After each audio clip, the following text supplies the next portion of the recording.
Hey y'all, my name is Katrina Niss, and I grew up in the Mennonite Church congregation, but after graduating from Goucher College last May with a degree in Peace Studies, I moved here to San Antonio, Texas last August to begin a year with Mennonite Voluntary Service, or as many of us call it, MVS. So what is MVS? MVS is a service program for adults ages 20 and up who commit to at least 1 year of service working full-time with a partner organization, getting involved in a local supporting church, and committing to living simply in an intentional community with other volunteers. So as I said earlier, this year I am living in San Antonio, which is a sprawling, family-friendly city at the heart of the history and culture of South Texas. I live on the top floor of a house that our church owns with my 2 unit mates, Leona and Joanna, and our cat. And we share meals together, host contemplative prayer groups a few times a week, and we also create a safe space for unpacking the difficulties that our year of service can sometimes bring. For my placement this year, I'm working as a legal assistant with Raíces, which stands for the Refugee and Immigrant Center for Education and Legal Services. Raíces is the biggest immigration legal services nonprofit in all of Texas, and they have a multitude of programs, including education, advocacy, outreach, working with folks in immigration detention, deportation defense, family reunification for unaccompanied minors, and low-cost legal services. So I primarily work with the low-cost legal services. I'm supervised by 2 different attorneys, and I help them in filing cases for clients who are filing for deferred action for childhood arrivals, or DACA, as many of you may have heard about in the news, and also for immigrants who have been victims of domestic violence here in the U.S. So while my daily tasks may seem a bit menial, and sometimes small in the face of such a huge, broken immigration bureaucracy, I'm still learning great skills, and I'm inspired every day by the dedication of the attorneys that I work with and the persistent, resilient spirit of our clients who courageously are working to keep their families from being torn apart. This year of work, community, and church has reminded me over and over again that the place that God consistently shows up and moves in our society is among those who are most vulnerable, those on the edges and in the shadows. And God offers an invitation to us to join in and amplify that movement. That is the good news.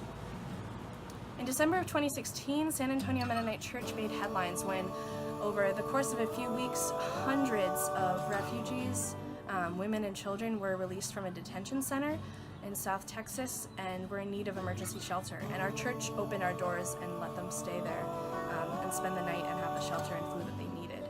The stories that the women told of trauma that made them leave their homes and the long, dangerous journeys they took here to the United States, only to be re-traumatized again at a detention center, have stayed with a lot of people who were there volunteering from the church. But that time that our church faced also taught us a very important lesson about the power that we have when we come together and how much we can accomplish when we put all of our efforts together and fulfill a need that there is in the community. Our church is made up of individuals involved in all sorts of work around the city, including teachers, social workers, lawyers, nurses, and lots more.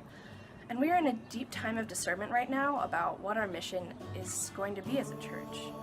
We have come to realize that if we're going to sustain the type of work that we do, both individually and collectively, that our church must be a place of centering, a foundation that will spur our actions on from a place of love and of hope, and not from anger and desperation.